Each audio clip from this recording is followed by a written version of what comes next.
Welcome to this community conversation with Chef Dave. My name is Liliana. I'm here as a language justice interpreter for the event.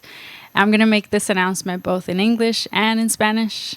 And I will share a little bit of the importance of language justice and a little bit of context for why we think it's needed. So, buenas tardes, bienvenidas y bienvenidos a todos a este evento, la conversación comunitaria con el Chef Dave. Mi nombre es Liliana y estoy aquí como intérprete de justicia del lenguaje para este evento. Voy a compartir como unas instrucciones de cómo utilizar señales de las manos para manejar un evento con interpretación y también un poco de por qué pensamos que la justicia del lenguaje es muy importante para eventos como este. Okay, so I'm just going to share some hand signals with you all that some of you might be really familiar with. These hand signals are used to kind of pace the flow of a space when there's interpretation happening. So the first one, if you see this hand signal, does anyone know what it means? Slow down. Yes, it's basically like take longer time with what you're saying. That's important because the interpreters are speaking and keeping up with what you're saying. And if you go too fast, in Spanish, sometimes things are said with a lot more words than in English. So it takes a little bit longer to kind of get the idea out. Entonces, nuevamente, esta señal de las manos significa, por favor, hablen más despacio. Es para manejar como les mencionaba, el ritmo de la interpretación en un evento como este. Usualmente en español las cosas se dicen con más palabras que en inglés, entonces puede que se tome un poco más de tiempo. Importante hablar despacio. This hand signal means please speak up. Interpreters are speaking at the same time as you, and so they need to hear you over themselves as they interpret. So we need you to please speak up and clearly, in this case, get close to the mic and make sure it's working. Esta señal significa, por favor, hable más fuerte o suba el volumen de su voz. Las intérpretes o los intérpretes están hablando al mismo tiempo que usted y necesitan escuchar lo que usted dice para poder interpretarle. Entonces, en este caso, acérquese al micrófono y asegúrese que está funcionando. And this hand signal, last but not least, is one mic, one person speaking at a time. We don't ever want to put interpreters in the position to choose whose voice to interpret. Everyone's voice is equally important. And so let's make sure we can hear each other one person at a time. Okay, so esta señal significa una persona hablando a la vez o un micrófono a la vez, para no poner a los intérpretes en una posición de tener que escoger a quién interpretar, porque debemos escucharnos todos y todes por igual. Okay, and the last thing I'll share is that in order to have a language justice space, we need to work together. Language justice is not just the responsibility of interpreters. It's actually a shared responsibility as a community to make sure that the information that we're sharing in events like this is reaching everyone equally and is reaching all our communities and in their languages, hopefully. So in the future, hopefully, we can have more people present who actually will be benefiting from interpretation. Okay. Y lo último que quiero compartir es que para tener un evento donde la justicia del lenguaje está presente, se necesita de todas y todos y todes. Es una responsabilidad compartida, no solo de los intérpretes. Entonces, debemos trabajar unidos para asegurarnos de que la información que se comparte en eventos como este le llega a todas las comunidades en sus idiomas. Ojalá. Y pues en un futuro esperemos que más personas estén aquí que se beneficien con la interpretación. Okay? So without further ado, I'm going to pass it to Pohan, who's going to introduce Chef Dave. Okay? Sin más, se lo paso a Pohan para que presente a Chef Dave. Gracias. Hola, buenas tardes. La Kingston Emergency Food Collaborative y el Distrito Escolar de la ciudad de Kingston están emocionados de ofrecer un espacio para el diálogo entre nuestra comunidad y el director del Servicio de Alimentación del Distrito Escolar, el Chef Dave Dunn. Desde su llegada a Kingston del Distrito Escolar de Poughkeepsie, el chef Dave ha realizado mejoras en el menú de comidas escolares y se ha esforzado en garantizar que las niñas y los niños tengan alimentos saludables. Es un placer presentar Chef Dave. Espérame, one minute. The Kingston Emergency Food Collaborative and the Kingston City School District are excited to offer space for a dialogue between our community and the KCSD Food Service Director, Chef Dave Dunn. Since coming to Kingston from the Poughkeepsie School District, Chef Dave has made improvements to the school meals menu and is focused on ensuring that children have healthy food. It is my pleasure to introduce Chef Dave. Thank you. Thank you very much. Thank you to the JFK school community for inviting me today to speak on behalf of what we're doing in the entire Kingston City School District.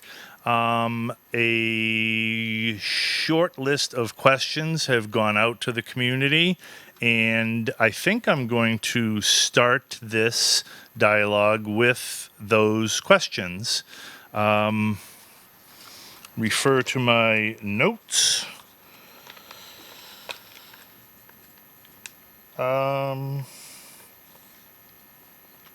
First question, will there be anything with probiotics for our kids, like yogurt, keepers, pickles, etc. for lunch?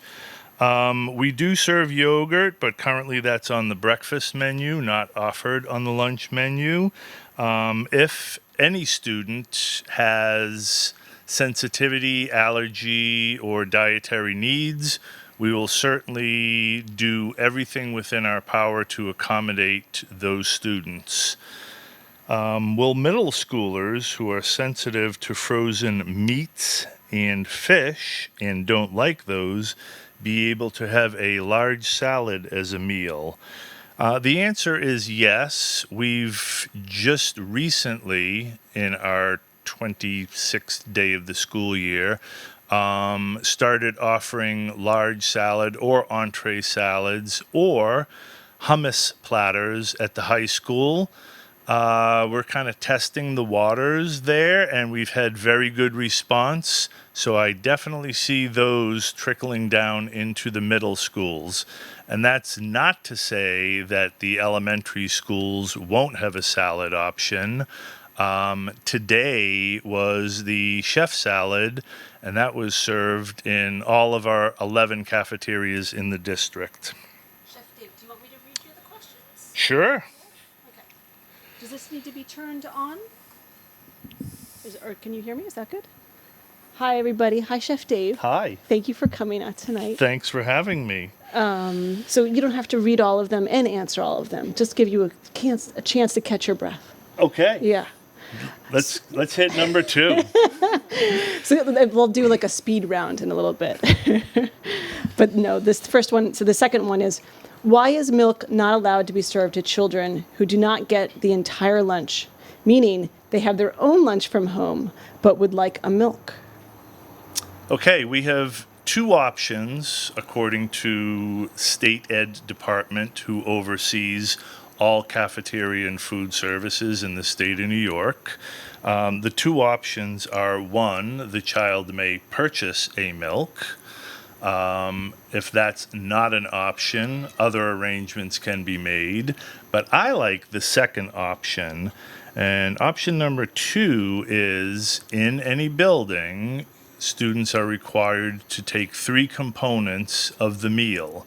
Meals are generally 5 components. If the child brings home lunch, then chooses to take a fruit, a veg, and a milk to complete that meal, we're good to go. So it's part of the kind of regulation. It is. Yeah. It is. Yeah. But the workaround is you just take 3. Yeah, right. I'm gonna pepper you with some other questions.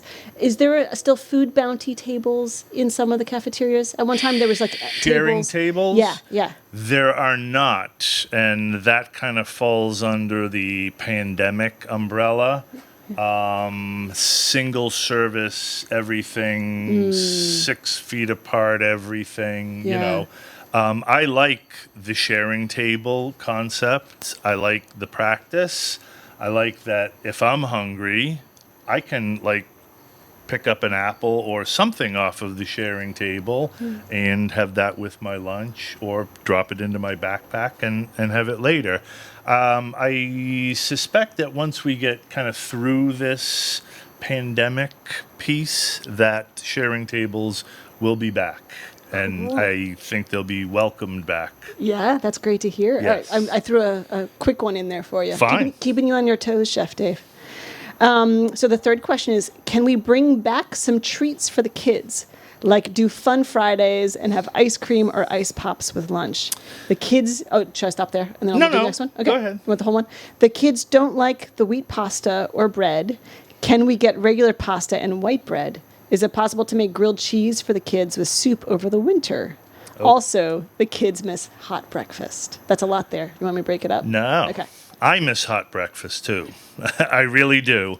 And again, going with the guidelines that the CDC put forth for the pandemic, we are doing bag breakfast. We can't bag hot breakfast and hand them out upon arrival or in the cafeteria. We get through this, and hot breakfast will be back, and I know I'll be happy. Bring on the French toast sticks, I say. Okay. What else is hot breakfast? Egg and cheese sandwich. The middle and high school kids have like an instant oatmeal option. Scrambled eggs, hash browns. Yeah. Good stuff. And our cafeteria serveries will be open, and we have our hot stations right there on the line. You can come through and grab it and take your milk and juice and put your PIN number in and go have a seat with your friends. Cool. So looking forward to the hot breakfast. Grilled cheese and soup. Yes and no. I'm afraid of the soup because of a burn hazard. Okay. And the grilled cheese, we don't have like the griddle or the cast iron pan like mom does or dad does at home. We have to do them in convection ovens, and they just don't really hold up that well. I mean, that's one of the reasons why we don't serve toast as a hot breakfast, because in like 10 seconds it's cold, and it doesn't taste the same as grabbing a slice out of the toaster. Let's go to the pasta section of this question. Pasta and bread. And again, I'll refer back to state ed and the requirement for food service operators from state ed, the Division of Child Nutrition, is to serve whole grain items with every meal. There is a minimum for breakfast and a minimum for lunch, and that's broken down by grade level, K through 5, K through 4, 5 through 8, and 9 through 12. So we have to use those items and stick with it. And pasta is a part of that item also. We menued mac and cheese on Tuesday and had a very, very good success with that. A lot of positive feedback, and it was Barilla whole wheat pasta. The color is a little different than what comes out of the blue box, but it was very well received. Fun Fridays. That's kind of under a building level decision. And again, state ed will not reimburse my department for things like ice cream and juice pops or even frozen yogurt. But if it's done, on a building level with the building principal, PTA, et cetera, et cetera, et cetera. I don't see why that cannot happen. I mean, let's keep in mind the social distancing and all the precautions that go along with it. I'm probably going to say something that's not very popular to the audience, but also there is a school wellness policy that says, Katie's laughing because I don't know if I'm going to get the language right, but I think that there is a policy that kids aren't supposed to be rewarded with special treats. But that said, I think, right, it comes down to the discretion of the teacher and the principal, I'm sure. Right. Yeah. And if it's, an event, then it's not necessarily a reward. Yeah. It's all in balance, right? It's all about it is. eating good foods, mostly, and every once in a while having some good treats. Have a treat. Yeah, absolutely. Sure. Yeah. I think that was all of that question. You ready for the next one? Yeah. So this person knew you and Joe, because this says Dave and Joe. Okay. My kids go to Chambers. They look forward to breakfast and lunch that the school provides. You're doing a better job with our school lunch program than most school districts, 3 exclamation points. So thank you. I would like to see a partnership with the Culinary Institute of America in Hyde Park. They have a lot of knowledge, and non-paid internships could greatly improve our school meal programs. This relationship could be mutually beneficial and duplicated through the country. There is money and grants available to fund this through the USDA. I have reached out to the CIA without success. There is no reason why this partnership can't happen. I'm going to jump a little bit. Also, they're talking about BOCES. Could BOCES be incorporated? And thank you for all that you do. So did you go to CIA? I did not. I'm a Cornell University guy, but we have a great food program there also. The Culinary Institute of America and myself already have a relationship. It's carried over from when I was in Poughkeepsie, and we work with several professors at the CIA.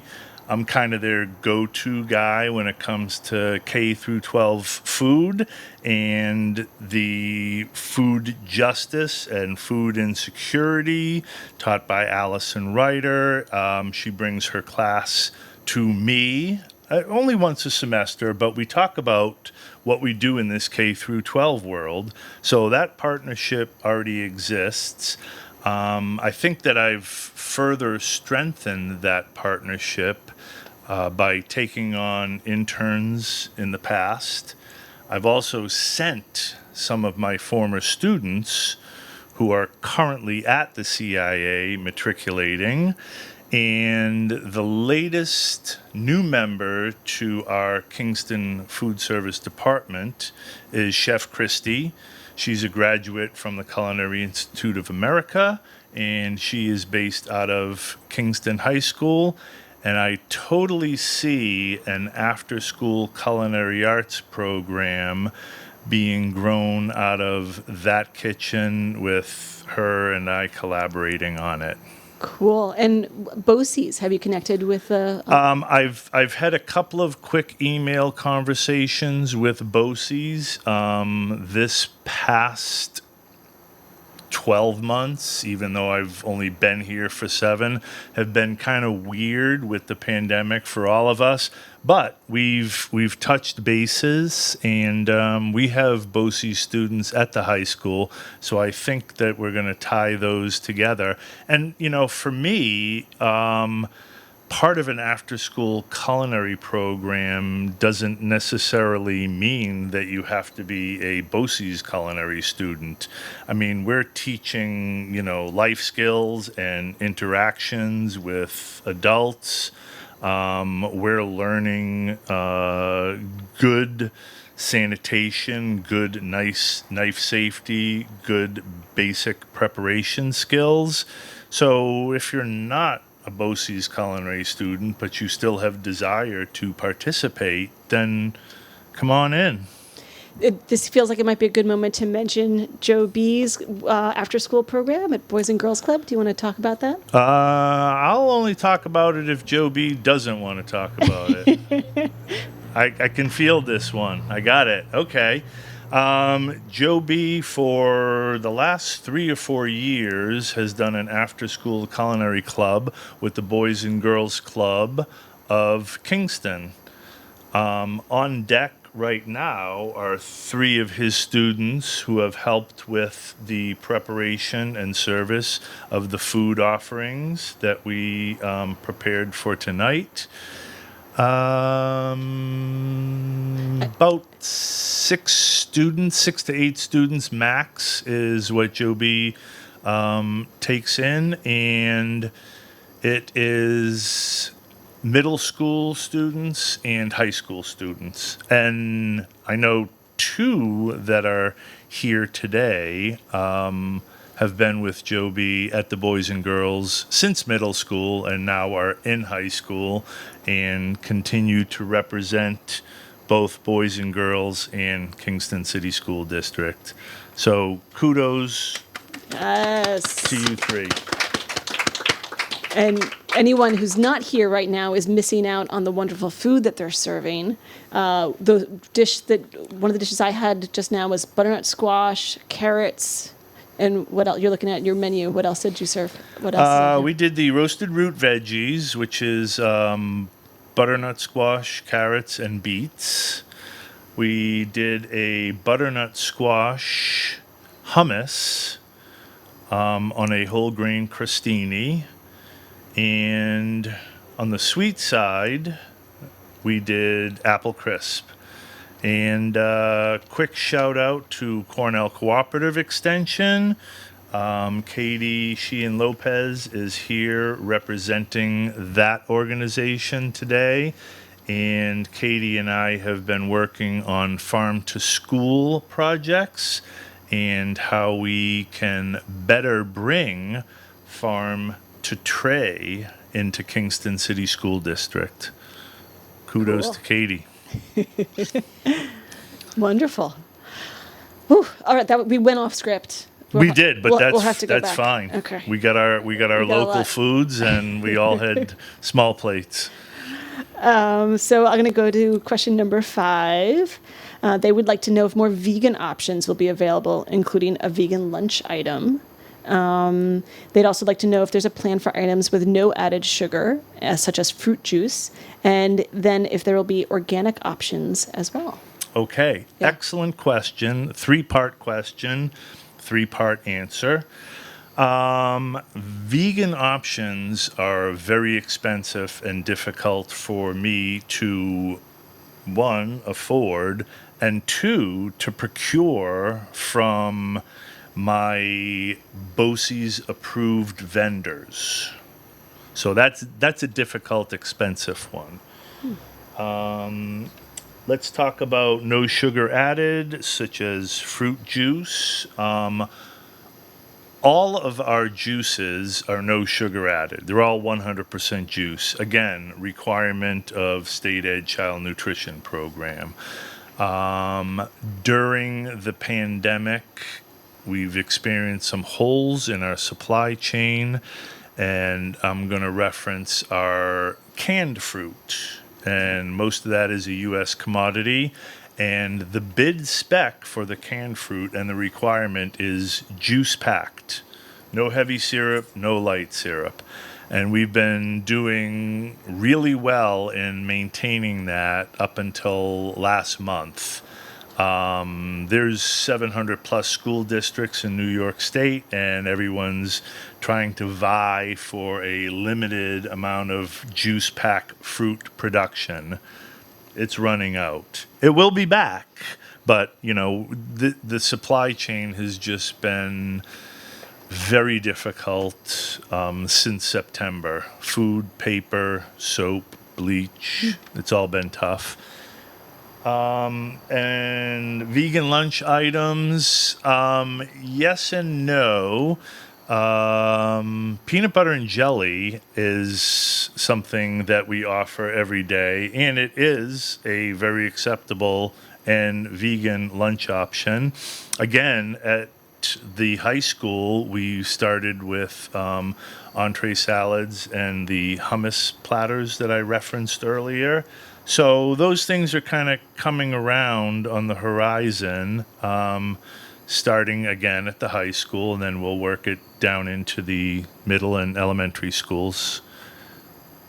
That's cool. Yeah, I don't think hummus was an option when I was in school. Probably not. Yeah. So I feel like that's progress. Is having Yeah. hummus is an option. Yeah. And you said vegan before, but I think you meant organic, right? So Oh, yes. it sounds like a lot of what you do, you would love to do more, but so much of it has to do with what you're able to get and what you're qualified to buy. Is it? I don't know if that's the right language. There's that piece. There's Yeah. the procurement piece, and then there's also the regulations put out by state ed pertaining to child nutrition.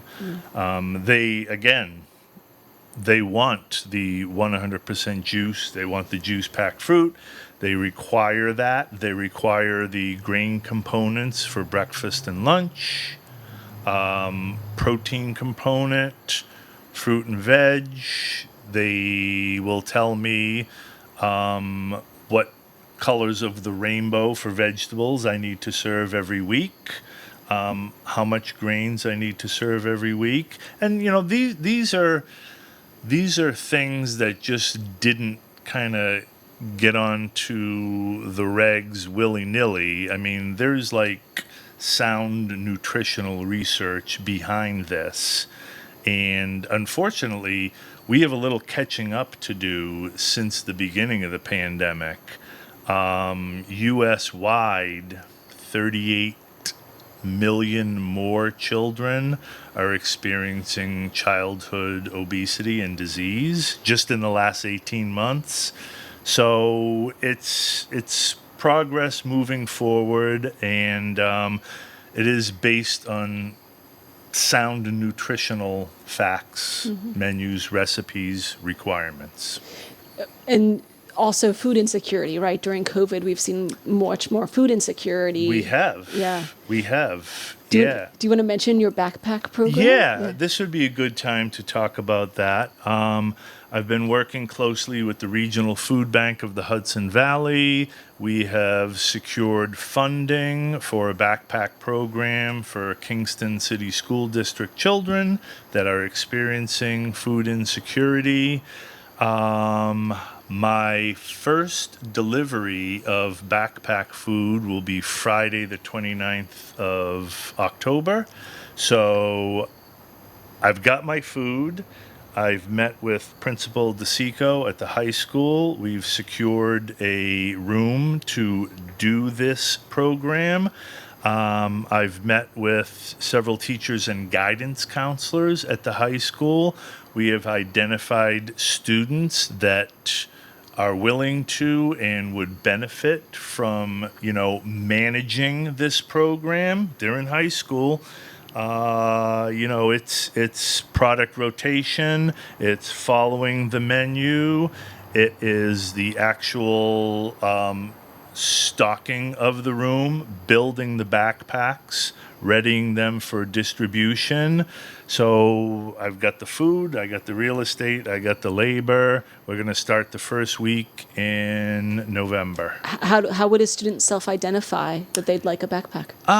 We're going to start with the elementary students, and we're going to use some point people, including principals, guidance counselors, and nurses, and also teachers. So when we roll this out, if those folks do identify a student, I don't need to know who the student is. I never know who the student is. I just know, for instance, I'm sending 20 backpacks of weekend food to JFK. Ms. Jameson will point a person who will receive those and distribute those on Thursdays or Fridays, and off the child goes with 2 breakfasts, 2 lunch, 2 dinner minimum for the weekend. So I'm assuming a student could go up to a guidance counselor or talk to one of their teachers. Sure. They'll connect them. Sure. Cool. That's wonderful. Let's see where else we could go. I think we're on number 6. Thank you. Another thank you for your time and focus. Can you speak about any partnerships with local farms farm to school programs, you mentioned that earlier, with an organization such as Roundout Valley Growers, etc. Do you want to go more into that? Sure. Matt from Rondout Valley Growers has been very generous in donating food for these type of events, including the one in June. So shout out to those folks. I also have a list of farms that I don't buy directly from, but my produce purveyors, they will collect fresh local produce from farms Marlboro, New York, Propiglia, Dagley Produce in Florida, Gerda Produce Pine Island, Gariulo in Hillside, New Jersey, and Peterson in Flemington, New Jersey. Those are folks that we're currently purchasing food from. And that food has been on the menu 2-3 times a week, all during our summer feeding program and for the first month that we've been in school here. Some of the other potential providers that are kind of in the pipeline to get this farm to tray thing is our good people at the Hudson Valley Farm Hub in Kingston. Also have donated food for summer feeding programs, working closely with them on recipe development. Poma Ridge Farms, Sorbello Farms, Davenport Farms, Henry Farms, DeStefano Farms, Menard Farms, Brookside Orchard, and Saunderkill Farms. Quite a few of those I recognize. Yeah, those are local farms. There are neighbors. Yeah, that's cool. Yes. I'm looking around for Megan, but I hear tortillas were some of the farm hubs. Tortillas were, yes. Last August, Megan supplied us with tortillas, and we ran them through field testing at the Bailey Middle School and tried them out with different recipes and different cooking methods.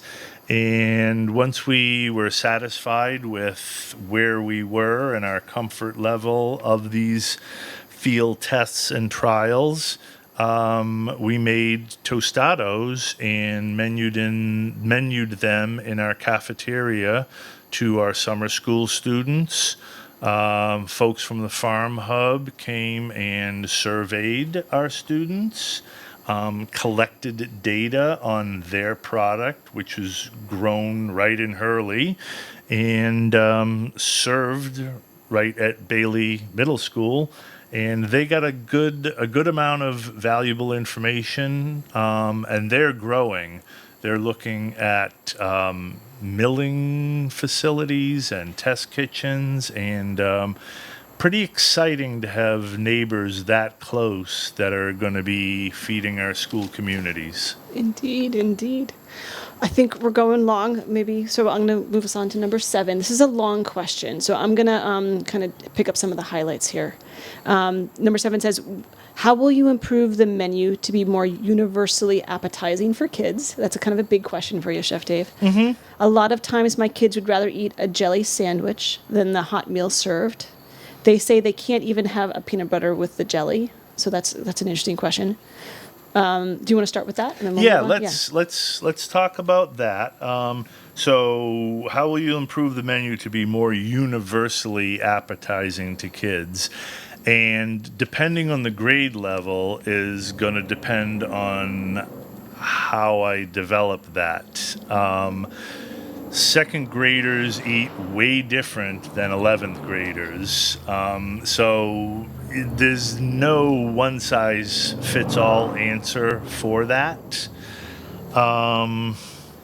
What we've done in the last several months is we've rewritten our menus, and we've focused on fresh more and more each time we write a menu.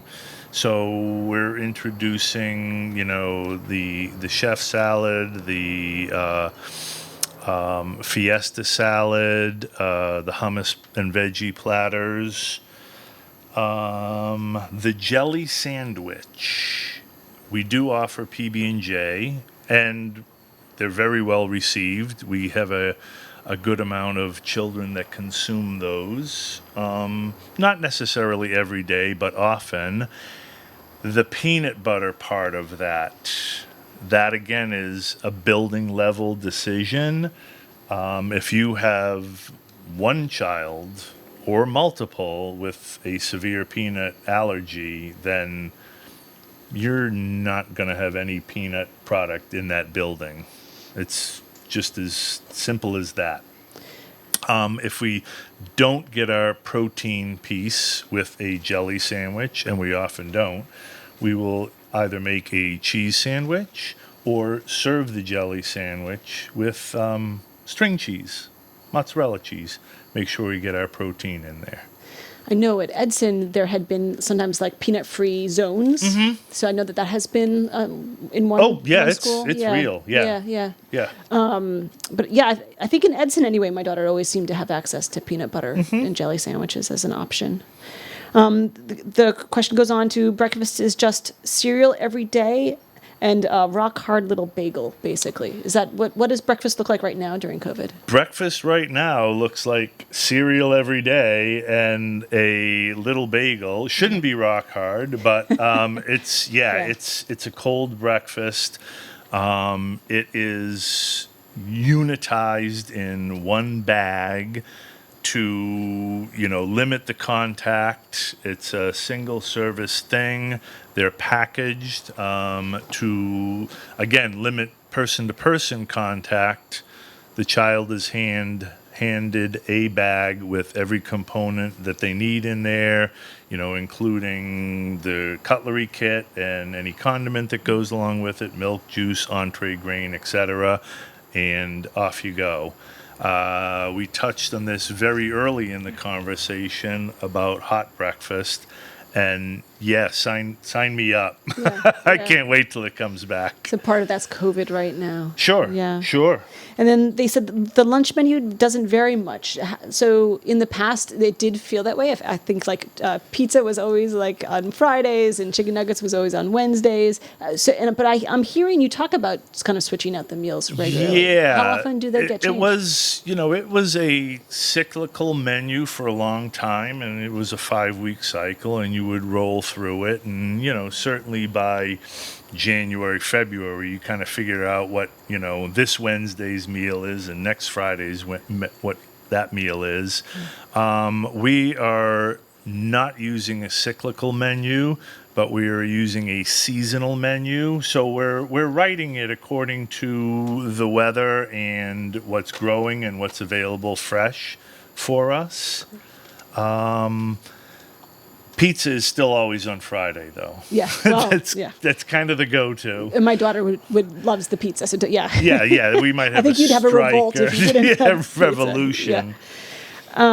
So the last part of this question was, how are kids supposed to do well at school if they're hungry all day? And I wonder if that's also kind of a philosophical question to you, Chef Dave. I know you feel passionate about feeding kids. I tell all of my students, the car is not going to go uphill without fuel in the tank, and we have to put fuel in the tank. Our breakfast participation is what I think it's kind of low, and I know why. Because that cereal and that little bagel every day, that's kind of getting old. I'm just hoping that they're not heading out the door of their house on an empty stomach and then coming to school on an empty stomach, and then here we are, we got no fuel in the car and we can't go uphill until lunch. Yeah. Well, I agree with you wholeheartedly there, Chef Dave. Yeah, I think it must be incredibly hard to learn on an empty stomach. So I'm going to put in a little plug for the Kingston Emergency Food Collaborative that the KEFC came to be in response to the school district closing down during COVID. And so part of our goal is to make sure that kids have access to groceries and meal delivery, and anyone can self-identify that need. I don't have the phone number in front of me, but you can go to KingstonEmergencyFoodCollaborative.com and KingstonEmergencyFood.com. Thank you, Tryon. So yeah, these kids, we want to make sure they get food in their stomachs, and we thank you for working on that, Chef Dave. You're welcome. Question number 8 says, my kids don't like the whole wheat offering. So you mentioned whole wheat earlier. This person says portions are very small. So you haven't touched on portion size. Maybe you want to mention that. Let's see. This person asks, bring back chicken nuggets and French fries and regular pizza. Let the parents decide what is healthy for your kids to eat. So maybe this is also a good time to answer the question of what is your kind of public outreach process? Like, how do you get feedback from the kids or the parents about what kind of food that they want? What's the system for that? I get feedback on 2 levels from the students. The easiest and first level is to see how many of what items I serve in the cafeteria. I can gauge the popularity and how well it's received by doing that. Very simple. I know if I have 800 students in the building and 600 of menu item X are consumed that day, then that gives me a good gauge. The other thing that I do is I talk to my customers. I go into the cafeteria and I say, hey, how's lunch? What'd you have today for lunch? And do the kids ever hold back? Generally, no. I spent a good amount of time at the middle and the high schools, and generally, no. I'm guessing the kids tell you exactly how they feel about it. Yeah, they're pretty candid about the whole thing.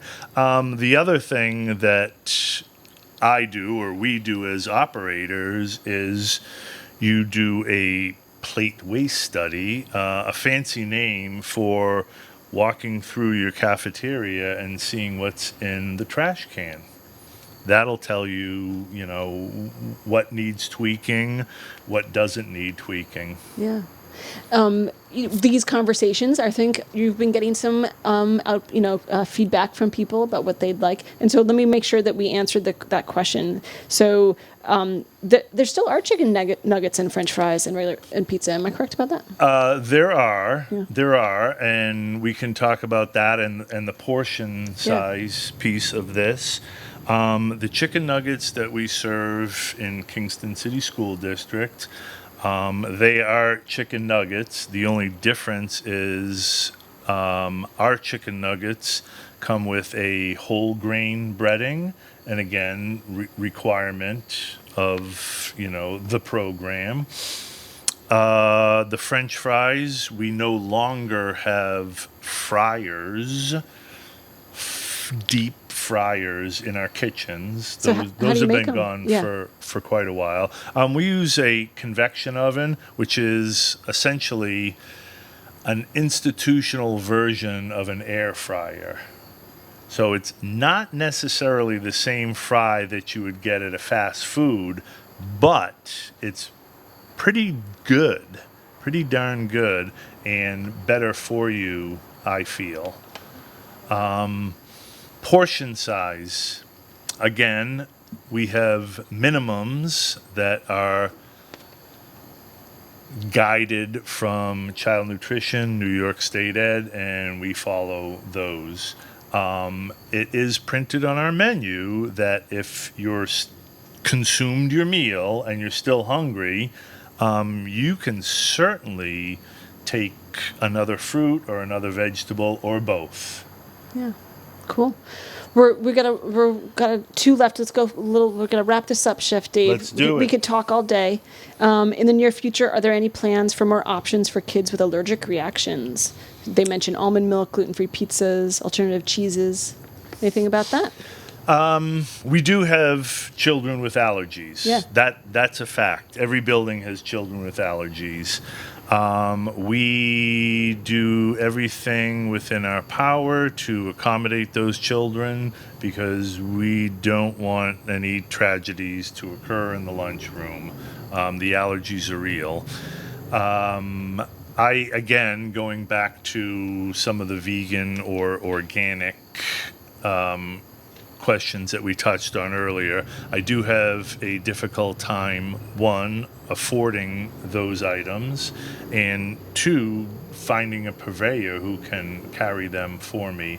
So I'm a little bit limited in that. Understandable.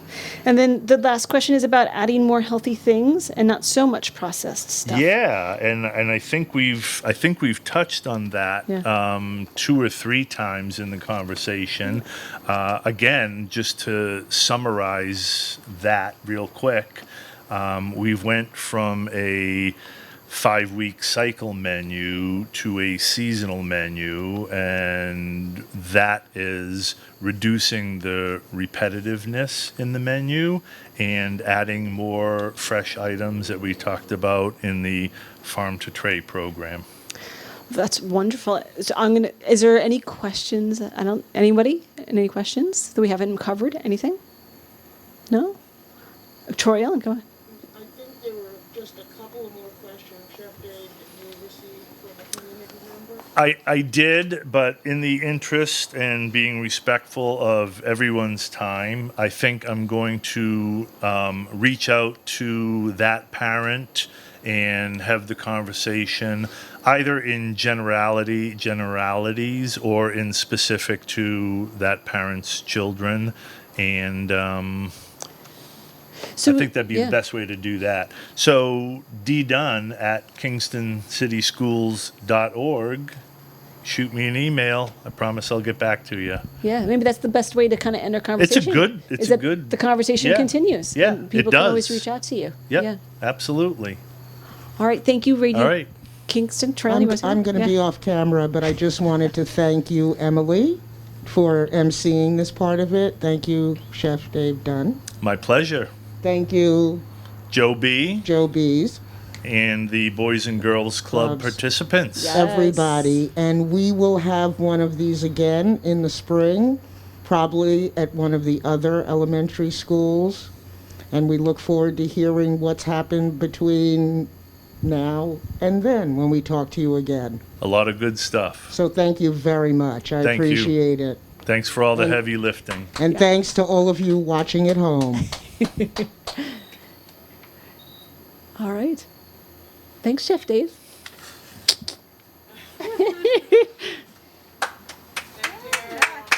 Come on, let's take a picture, Ela. We did it.